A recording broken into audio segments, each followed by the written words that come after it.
Hello everybody and welcome back to Erndales and welcome back to Vlogmas. Today we're going to do a little bit of work. I mentioned, I don't know, a while back about some snowmen that I made back when I was working. And I have one that I made for myself years and years and years ago. I don't know, maybe 25, 30 years ago. Maybe not that long. Anyway, he's in dire need of a redo. So I am going to bring him upstairs and we're going to fix him up because he's looking a little ratty and all his snow has gone down into his nether regions, and so he needs to be fixed up a little bit. So come along with me and I'll show you the construction of this little snowman, and we can fix him up and get him all ready to go back down into the kitchen, which right now is going to be, well, not right now, but I'm starting to decorate the kitchen because we've got lots of snow and the snowmen can come out when it's snowing and they can stay out for longer than Christmas, because to me, snowmen are winter, not Christmas. And so what I do is I decorate first my kitchen, and it's all snowmen.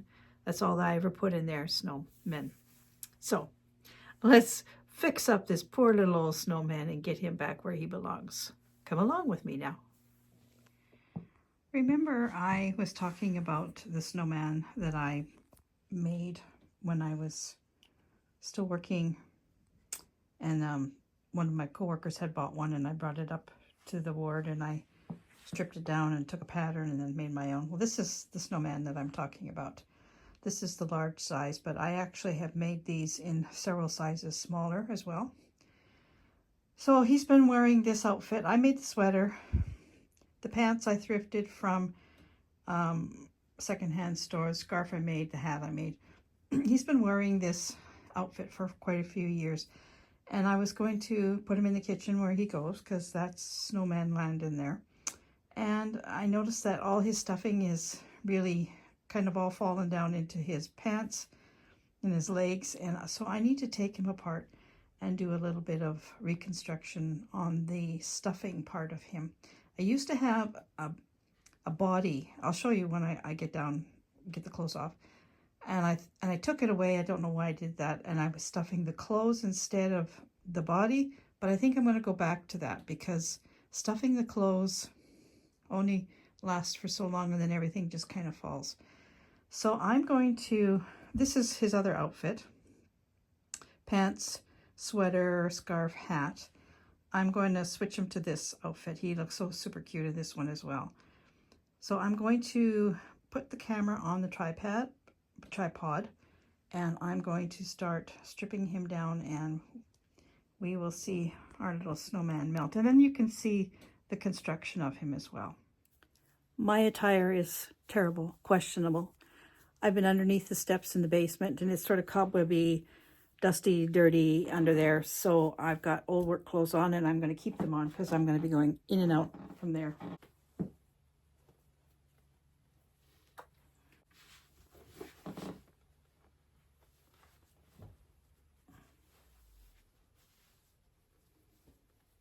So I think what I'm going to do is, I've got some cotton here. His arms are just attached. I just made some tubes with some gloves on, or mittens, and then I just stapled it on here. The head, I just made a piece of, this is really kind of like a jersey, sewed it together and stapled it on, and I stuffed it as I went. I did the embroidery first. The buttons are just buttons. The nose is just a piece of cotton, or the carrot. So what I think I'm going to do is take this piece of material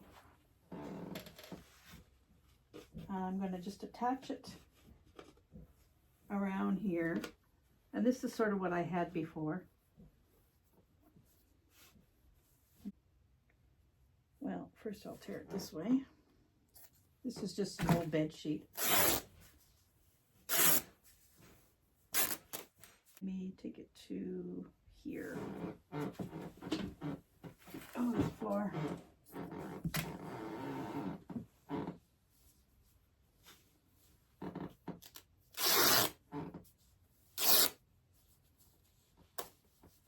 Like this, so that I can stuff this part. Just make him a nice big belly. So I have to get my staple gun, which I thought was right here, and it's not.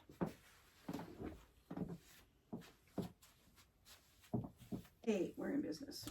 So I'm just going to staple it back here. Now this is going to hurt. Just a little pinch. Oh. There we go. And then I'll bring this one around. I'll give it a little bit of wiggle room.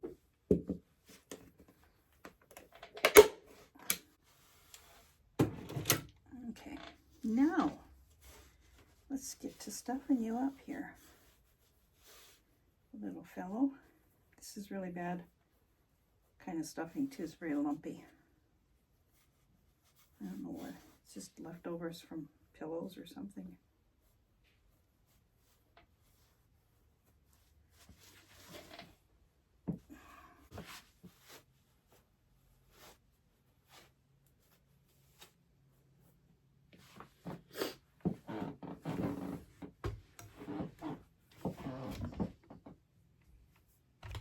There.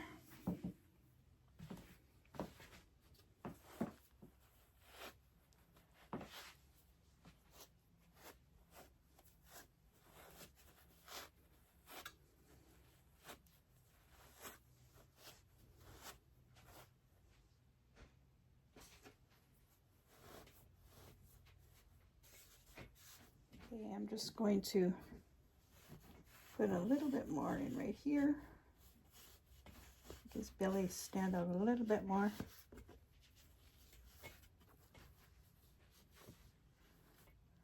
And then I'm going to close this up with the staple gun.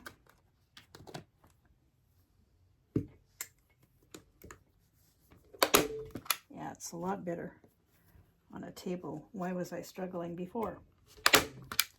Okay, and I'm just going to put a little bit more up here.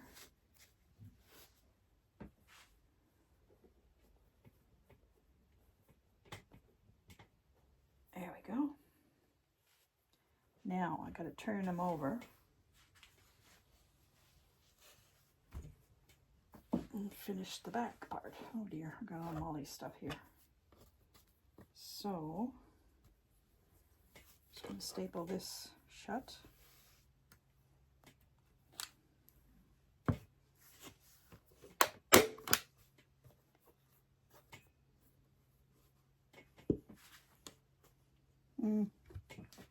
Guess I better put some stuffing in here too. Not much, obviously. Where's a knitting needle when you need one?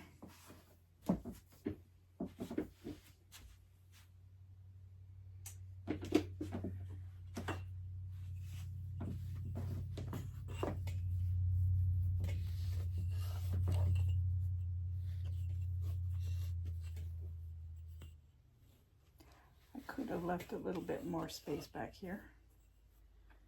In fact, I should have, but I didn't. So I'll just go with what I got.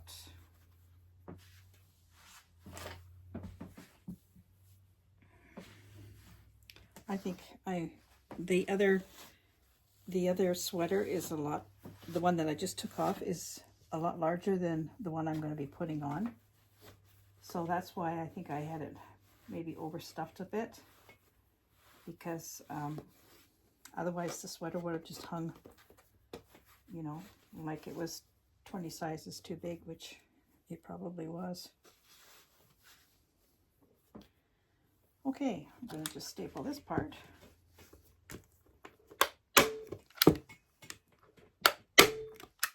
And that part. I think we got it.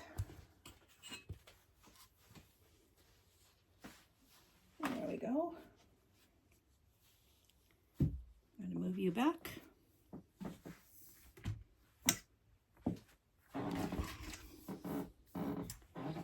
He's a little plump little snowman now.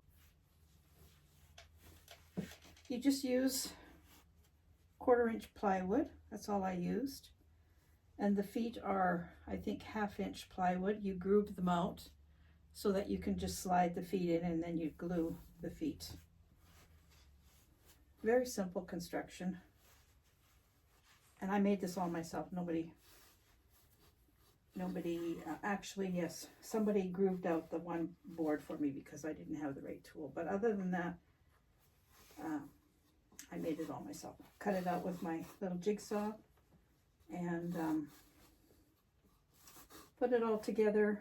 It's just one piece, really. Well, 2 pieces. What am I doing here? Just the body is all one piece, and then the feet. That's it. That's all you need with the wood. So very simple, but totally cute.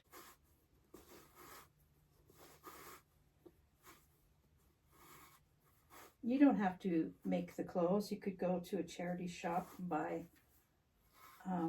a child's sweater, child's pair of pants, you know, that kind of thing. But I made everything for mine. Except those blue pants. Those were, I think they might have been Jonathan's, or no, they're not. I think I got them at a charity store. Okay. Let's get your pants on.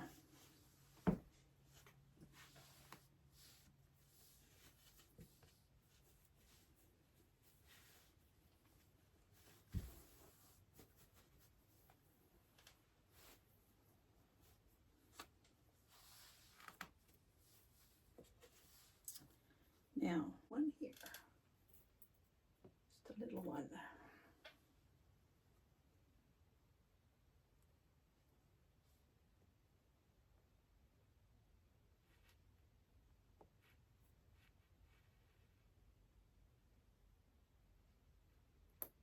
There we go. Hold your nose up.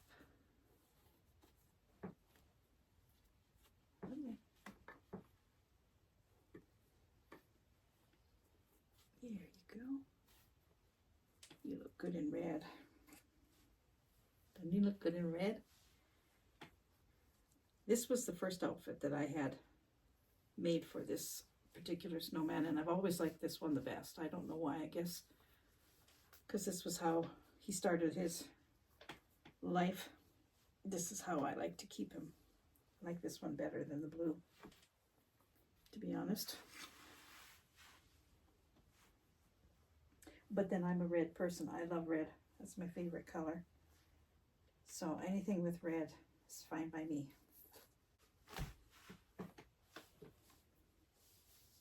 There you go. You're not too fat, but that's okay. You don't have to be fat. Bring up your collar now.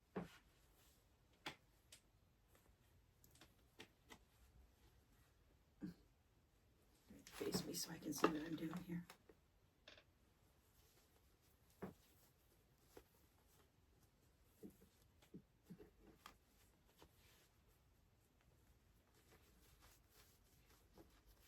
All the way on and roll it up. There you go. Fluffy little.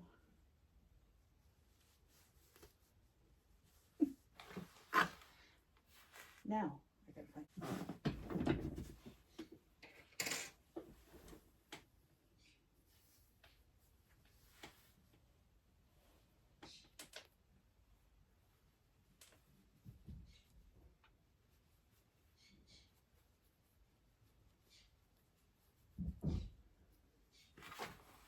Turn around so I can see what I'm doing here. Okay. This was Gary's old scarf. It's wool too. Part of me wants to take this and use it for stitching. Oh, you you just look fine. You really look nice and warm. There we go.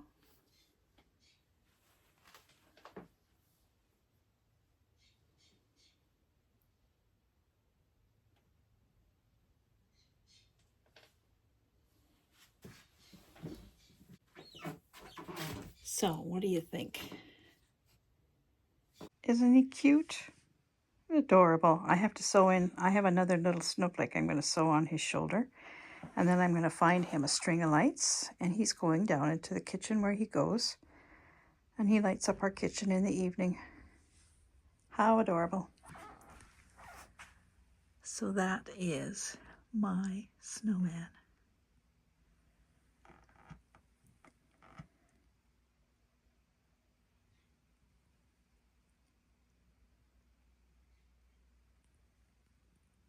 Oh, he's so cute.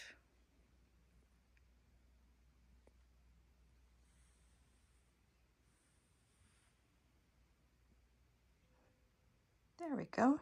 He's all ready to go downstairs. So I'm going to take him down to his spot. I guess I should mention that I also have made girls snowmen that had skirts and sweaters on. Yeah, I mean, they don't all have to be boys. You can have girls ones too. So the girl ones were really cute. And I have cut down the pattern to make them, there was size, maybe the head was about here, and then another one where the head was about there. So you could actually make a family too, if you wanted to, like a mom and dad and baby or child. And I've made really small ones. And you know how I got the pattern for that is when I was looking at the pattern for this one that I drew off, I thought, gee, you know, those look so very familiar to me. And if you've ever made a Raggedy Ann doll with the Raggedy Ann, McCall's Raggedy Ann pattern, it's exactly the same body, identical body. So I made small little wooden ones to stand on mantles and stuff using a Raggedy Ann pattern for the body. Worked perfectly. And then I just sewed it closed and made little sweaters. So yeah, cute, cute. Look forward to seeing this almost more than anything every year. It's just such a joyful thing. And when I have it in the kitchen and people come in, because most people come in our back door, which is not really a back door, it's a side door. It's the first thing they see. And the smiles that I get, you know, young and old alike, the kids love it. But even elderly people, they walk in and men and women, they break out into a big smile. So it is a nice little greeter to have. And that's what they were intended to be, outside on your step as a greeter. But I would never put mine outside. It's too nice. He greets just as fine inside. Okay, down to the kitchen we go. It's obviously lunchtime. Chip is making a stink. Okay, let's go.